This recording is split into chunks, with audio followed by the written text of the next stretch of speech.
ঢাকার মাকে মতিউর রহমান নিজামী পাকিস্তানি ক্যাম্পে দিয়ে এসেছেন, আমরা সেই পাকিস্তানি বীর্যগুলোকে দেখতে চাই। আমার বাপ রাজাকার হইতো তাহলে কি করতো? আমার বাপ তাহলে আওয়ামী লীগের লোকজনের নিয়ে, মহিলাদেরকে নিয়ে ক্যাম্পে দিয়ে আসতো। পাকিস্তান কারে বীর্য দিয়ে গেল? তোর মারে দিয়ে গেল। আওয়ামী লীগের মারদের পেটের মধ্যে বীর্য পয়দা হয়ে এখন ছাত্রলীগ যুবলীগ হয়েছে, আর বাকিগুলি হয়েছে ক্যাম্প ওই সীমান্তের ওই পারে গেছিল, ওগুলির পেটের মধ্যে দাদারা দিয়ে দিয়েছে, যেগুলি এখন জয় বাংলা করে। আসসালামু আলাইকুম। 1 বছর পূর্তি হয়েছে। 1 বছরের মধ্যে বাংলাদেশে এই মুহূর্তে কোনো চাঁদাবাজি নাই, কোনো ঘুষ নাই। বাংলাদেশে এই মুহূর্তে কেউ কারোর জমি দখল করে না। এই মুহূর্তে কোনো অস্ত্রবাজি নাই, দেশে কোনো মাদক নাই। এরকম হওয়ারই তো কথা ছিল, তাই না? আসলে কি তাই আছে? এই দেশের কোন জায়গায় কোন প্রতিষ্ঠানটার পরিবর্তন হয়েছে আমাকে একটু বলেন। সারা দেশের অবস্থা যা ছিল তাই আছে। এর জন্য এতগুলো মানুষ জীবন দেয়নি।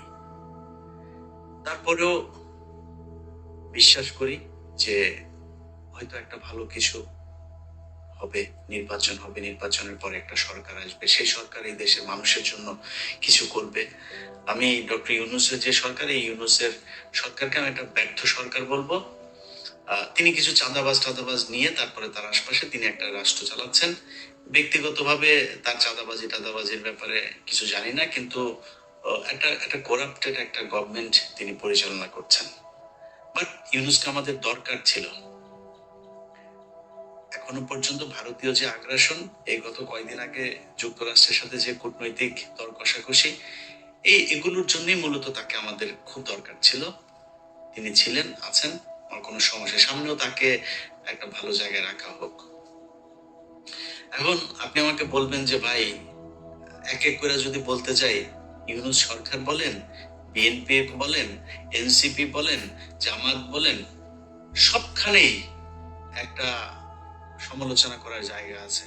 কে কি করছে এটা আমি বললাম না, আপনারা দেশে আছেন, আপনারা সবাই জানেন। আমি আর বিতর্কিত আজকে আর কোনো বক্তব্য দিতে চাই না, যে কারণে এগুলো নিয়ে আলোচনায় না গেলাম।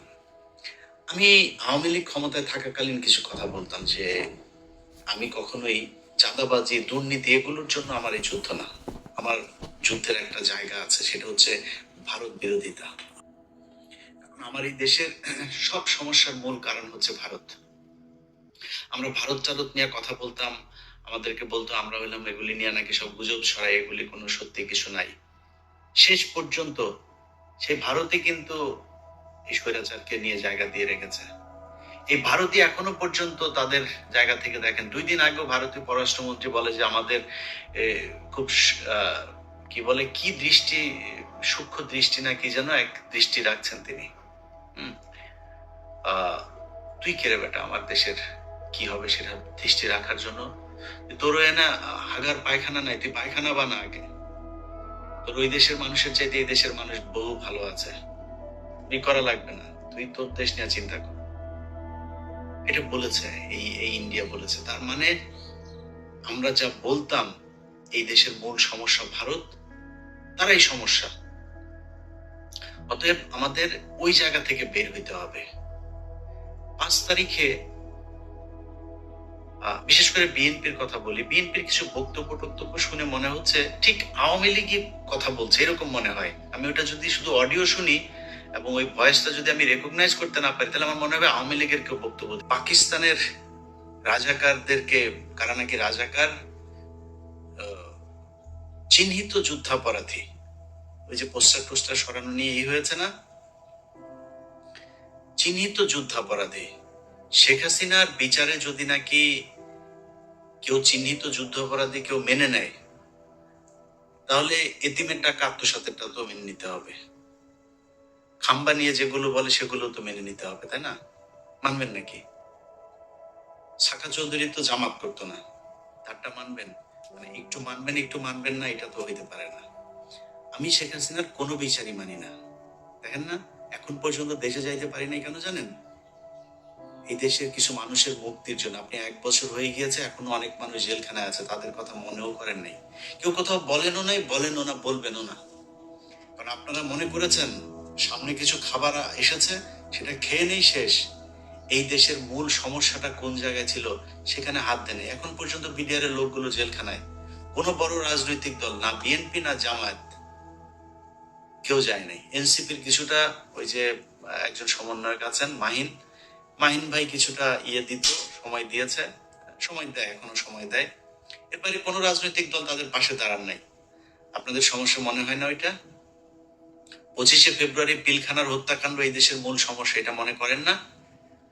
যদি মনে না করেন, এটার জন্য আপনাদেরকে একদিন মূল্য দিতে হবে, চড়া মূল্য দিতে হবে। এবং এবার যদি আবারও আপনাদেরকে মূল্য দিতে হয়, সেখান থেকে বের হয়ে আসতে পারবেন কিনা এটার কোনো গ্যারান্টি নেই। ঢাকা বিশ্ববিদ্যালয়ের এখানে আপনি চিহ্নিত যুদ্ধাপরাধীদেরকে নাকি করা যাবে না। চিহ্নিত যুদ্ধাপরাধী শেখ হাসিনা কি বলেছেন? মতিউর রহমান নিজামী একজনের ঘরের থেকে এক নারীকে উঠিয়ে নিয়ে পাকিস্তান ক্যাম্পে দিয়ে এসেছেন। কার কার মাকে মতিউর রহমান নিজামী পাকিস্তানি ক্যাম্পে দিয়ে এসেছেন, আমরা সেই পাকিস্তানি বীর্যগুলোকে দেখতে চাই। আওয়ামী লীগের লোকজন খুব ভুদাই মার্কা একটা কথা বলে, কারণ আমি নিজেকে, আমার বাপ জীবনে কোনোদিন মানে আমি 71-এ জন্ম হইলে আমি 100% পাকিস্তানের পক্ষে থাকতাম, একদম 100%। এটা আমি হিপোক্রেসি কথাবার্তা বলি না, এখন সারা জীবন বলবো এটা। অবশ্যই পাকিস্তানের পক্ষে থাকতাম আমার যদি জন্ম হইতো। আমার বাপ এত মানে ভীতু টাইপের লোক ছিল, এই লোকের পক্ষে সম্ভব হয় নাই। তারপরেও আমি কিন্তু নিজেরে রাজাকারের সন্তান বলি, আমি রাজাকার পরিবারের বলি। এগুলো বলি কেন বলি জানেন? চালাক, তাই বুদ্ধিমান, এই শুনে বলি।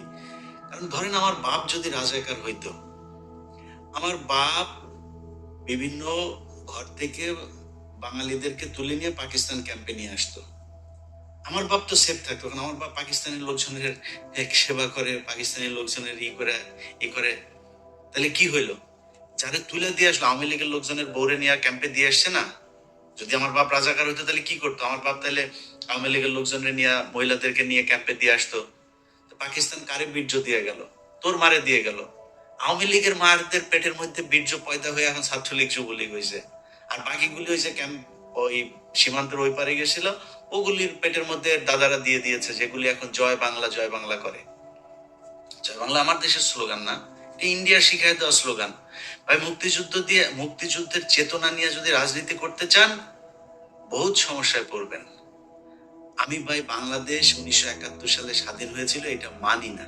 কারণ আপনি আমার যা মনে চায় তাই বলতে পারেন, কারণ ওইটা ভারত আর পাকিস্তানের যুদ্ধ ছিল, সেটা ভারত এখনো বলে। এবং বাংলাদেশের পক্ষ থেকে ওইটার ব্যাপারে কোনো ধরনের কোনো প্রতিবাদ এখন পর্যন্ত করা হয়নি। ওইটা আমি এনাফ মনে করি না।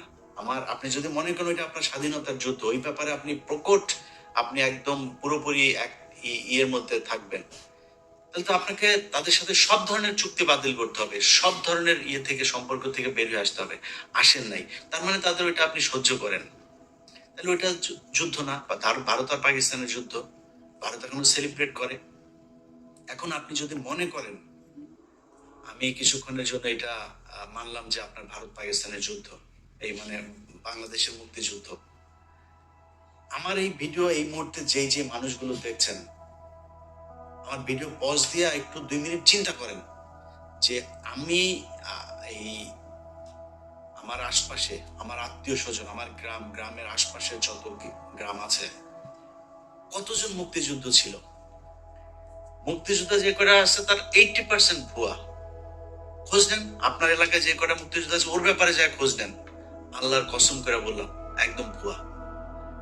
আপনার বাপ গিয়েছিল? যায় নাই। তো মুক্তিযুদ্ধ আপনি করলেন না। মুক্তিযুদ্ধের বিশাল চেতনা, এই যে এই সরকার এসে 1 বছর হলো, আপনি মুক্তিযুদ্ধের তালিকা বের করেন নাই কেন? কতজন মারা গিয়েছে আসলে তার তালিকা আপনি করেন না কেন? 30 লাখ, 3 লাখ, 3,000, এটা কি কেন করেন না? এখানে কিছু একটা আছে যেটা করতে মানে বের করতে চায় না। ভাই আমরা তো চাই সেই যুদ্ধে কতজন মানুষ মারা গিয়েছে তাদের প্রতি আমরা সম্মান জানাইতে চাই, বার করেন। আপনি ভিডিও দেখছেন না, বার যেহেতু করেন, আপনাকে দায়িত্ব দিলাম বের করার জন্য। আপনি চোখ বন্ধ করে চিন্তা করেন আপনার 14 গোষ্ঠীর মধ্যে 71 মারা গিয়েছে কেউ আছে কিনা। পাকিস্তানি মিলিটারিরা এসে কারোর মাকে তুলে নিয়ে তারপরে প্রোডাকশন দিয়ে দিয়েছে, যদি একটা খুঁজে পান কান কেটে শুনেছি, উনি বলেছেন, তিনি বলেছেন, এইটা দিয়ে কোনো ইতিহাস হয় না। আপনি এখন ওই যে আওয়ামী লীগের মতো ভাই এত আবেগ থাকলে তো সমস্যা। আমার কথা শুনলে আমাকে পছন্দ করেন এরকম অনেক মানুষের, ভাই আপনি তাহলে মনে করেন যে কিছুই হয় নাই। 3 তারিখ, ডিসেম্বরের 3 তারিখ থেকে ভারত যৌথ বাহিনী হামলা শুরু করেছে। পাকিস্তানের অস্ত্র ছিল না, ওই দিক থেকে সৈন্য আসছিল, সেটা আসতে পারে নাই। সপ্তম নৌবহর পাঠাবে, সেটা নিয়ে সমস্যা। ওই দিক দিয়ে ভারত এই সাগর বন্ধ করে শ্রীলঙ্কা হয়ে আসতে যায়, দেরি হয়েছে। পাকিস্তান মিলিটারি পারে নাই ভারতের সাথে যুদ্ধ করে, ভারত করেছে। আরে ভাই আপনি কোন যুক্তিতে আমার কাছে আসবেন? 16ই ডিসেম্বর দেখান আপনি বাংলাদেশের একটা মানুষকে সেই জায়গায় ছিল, কেন ছিল না? এগুলি নিজের কোশ্চেন করেন। আমি আমার নিজের কথা বলি, আমি ছোটবেলা থেকে মুক্তিযুদ্ধ মানে ওরে কইছি যে সিনেমা টিনেমা দেখতাম, বাংলা সিনেমা দেখতাম না, বাংলা সিনেমায় দেখা বাবারে নিজের সন্তানকে কাঁথার ভেতর থেকে বের করে মুক্তিযোদ্ধাকে ঘরের ভেতরে জায়গা দিল, দিয়া তারপরে মুক্তিযোদ্ধারে বাঁচাইলো, বিশাল এক নাটকীয় এক দৃশ্য অবতারণা করলো, করে মুভি একটা বানায় ফেলে। ওইটা দেখে দেখে বড় হয়েছে না, মানে কিছু না হইলেও কিছুটা তো আছে। শেখ মুজিবের প্রতি আমার ভীষণ রকমের শ্রদ্ধা ছিল, আমি স্বীকার করছি, বিশ্বাস করেন জানতাম না তাই। আরে শালায় তো একটা বদমাস, এমন কোন জাউরামি নাই যে এই শালা করে নাই। এই যে নারায়ণগঞ্জে চশমা ফেলে রেখে আসা পেশাবখানায়, মিথ্যা কথা না। ও ওর দলের এই যে শামসুল হক, ওর দলের এই লোকটারে জেলখানায় রেখে ওর বউরে সারা জীবন আকাম কুকাম করেছে। ওর বউ এই যে নিউ ইয়র্কে, এই যে আমেরিকায় এখন সম্ভবত নিউ জার্সিতে থাকেন। এই শালা এই যে পাপনের মা, এই পাপনের মারে এই যে রাষ্ট্রপতি ছিল জিল্লুর রহমান, এই শালায় তো ওরে কিছু করতে পারতো না। এই শালা শেখ মুজিব ওর এই আইবি রহমানরা আকাম কুকাম করতো, এটা নিয়ে শেখ মুজিব এই শেখ হাসিনার পরিবারে বিশাল গ্যাঞ্জাম হইতো। সুন্দরী ছিল তো, শেখ মুজিব এটারে এই করতো। কোন দল হবে না, খালি আমার দল একা। 30,000 মানুষের আপনি জাসদের মারলেন, আপনি দুর্ভিক্ষ করলেন, এত মানুষ মারা গেল, আপনি কোন দিক থেকে তার পক্ষে কথা বলবেন বলেন?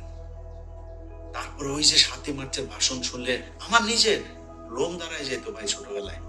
আস্তে আস্তে বিশেষ করে কয়েকটা বই পড়ার পরে ভাই আস্তে আস্তে বুঝলাম ঘটনা তো আসলে অন্য কিছু।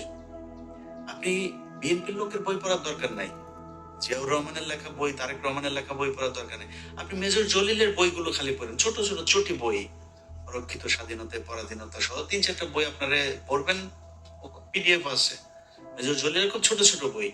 বললে বুঝবেন যে মুক্তিযুদ্ধ আসলে কি হয়েছিল, কেন 15ই মে এপ্রিল পর্যন্ত এই দেশে ভারতীয় সেনাবাহিনী থাকবে। আপনার গ্রামে আপনার আত্মীয় স্বজন, আপনার প্রতিবেশী, যত চারিদিকে যতটুকু কানেকশন আপনার আছে খুঁজে বার করেন যে পাকিস্তানের মিলিটারিরা এসে কারোর মাকে আকাম করিয়া গিয়েছেন, আমার একটু জানাবেন প্লিজ। কারোর বাড়িতে এসে পাকিস্তানের বাংলাদেশের মুসলমানকে এসে তারপরে মেরেছে? হ্যাঁ, অনেক হিন্দু মেরেছে, এটা সত্যি কথা। কারণ যুদ্ধটা তো ভারত পাকিস্তান, পাকিস্তানি বাহিনী জানতো, পাকিস্তানের সরকার জানতো যে আগরতলাতে গিয়ে শেখ মুজিব কি গ্যাঞ্জাম করে এসছে, কি ষড়যন্ত্র করে এসছে। সেই কারণে তাকে ক্ষমতায় বসতে দেওয়া হয় নাই। জেরে দিলে তো এই তো ইন্ডিয়ার কাছে বিক্রি করে দিবে দেশ, জন্য করা হয়নি। কিন্তু আমরা যদি স্বাধীনতার কথা বলেন, আলটিমেটলি পাকিস্তানের রাজনীতিবিদরা যে পরিমাণে করাপ্টেড, আমাদের মতোই, এই দেশ এমনি টিকতো না। পাকিস্তান এখন দেখেন এখনো ভাগ হইতে যাচ্ছে, এই দেশ টিকতো না, ইন্ডিয়াও টিকবে না, টুডে টুমরো এটা টিকবে না, আপনারা বলে রাখলাম। আমরা স্বাধীন হইতেই হতো, বাট এই যে আমাদের যে গল্প সাজিয়ে দিয়ে দেওয়া হয়েছে, এই ন্যারেটিভ তো আওয়ামী লীগের ন্যারেটিভ, ইন্ডিয়ান ন্যারেটিভ। আপনি এখন এটার এই করছেন স্বাধীনতার চেতনা, জাতিসঙ্গীত, জাতীয় সঙ্গীত। ওই যে ছাত্র দলের সাধারণ সম্পাদক, ওর বাপ ছিল আওয়ামী লীগের নেতা, ওর আওয়ামী লীগের নেতার ওই বাপেরে আওয়ামী লীগ এখন শিখাই দেয় তোমার ছেলেরে দিয়া তুমি এগুলি করবা। এই কালকে যে ছাত্র দলে ঢাকা বিশ্ববিদ্যালয় যেটা করেছে, এই করেছে, এই নাসিরের কারণে হয়েছে এটা, কারণ নাসিরের বাপ আওয়ামী লীগ নেতা, ও করবে না এটা। ওইটারে জাতীয় সঙ্গীতের পক্ষে কথা বলে। তারপরে জাতীয় সঙ্গীত কোন পয়েন্টে আমার সাথে আসবে? জাতীয় সঙ্গীত বাংলাদেশের কোন নাগরিকের না। এক, জাতীয় সঙ্গীত লেখা হয়েছিল 1905 সালে বাংলাদেশের বিরুদ্ধে, বঙ্গভঙ্গের বিরুদ্ধে করা হয়েছিল। জাতীয় সঙ্গীতের সুরটা গগন হর করার, চুরি করা সুর। কোন পয়েন্টে এটা আমার জাতীয় সঙ্গীত থাকবে আমার বল?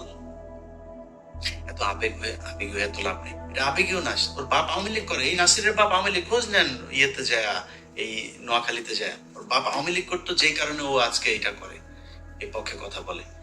তো এখন এগুলি যদি করতে আসেন ভাই, আমি আগেই যেটা বলছিলাম যে আমি দুর্নীতি এগুলো নিয়ে ভাই আমার কোনো ইন্টারেস্ট নাই। এটা করবেনই। অনেক মানুষ এসে বলতে পারে, ইলিয়াস ভাই আপনি দুর্নীতির বিরুদ্ধে কিছু বলেন, চাঁদাবাজি নিয়ে কিছু বলবেন না। ভাই, যার সুযোগ নাই সে চাঁদাবাজি করে না, যার সুযোগ আছে, আমি তো দেখছি তো। একজন ম্যাডাম, নাম বললে চাকরি থাকবে না, ম্যাডাম দ্বিতীয় শেখ রেহানা হতে যাচ্ছেন। নাম আর বললাম না, ম্যাডাম দ্বিতীয় শেখ হাসিনা হতে, শেখ রেহানা হতে যাচ্ছেন। ম্যাডামের স্বামী নাই, এবার খুঁজে বার করেন গিয়ে যান। যা করতেছে ভাই, আমার এখন যদি নাকি আমি করতে যাই, এক এক করে, যদি আমার কোনো বন্ধু থাকবে না ভাই, এত প্রেশার নিতে পারবো না, দরকার নাই। সো এই দুর্নীতি মুর্নীতি না, যারা আমারে বলতে বলেন চাঁদাবাজি টাদাবাজি নিয়ে, ভাই অনেক করেছি, আর না, ওগুলিতে যাইতে পারবো না। বাট এই যে ইন্ডিয়া আমার রক্তের মধ্যে কিন্তু লেখা ভাই।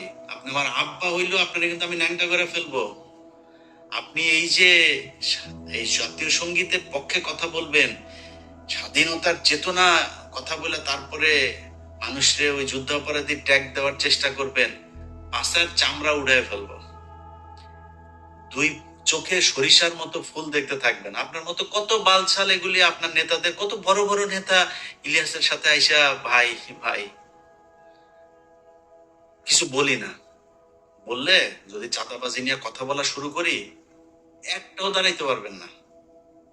সব কটার জিনিসপত্র এগুলি সারাদিন আসতেই থাকে ভাই, এইখানে আমার এটা করেছে ওইটা করেছে।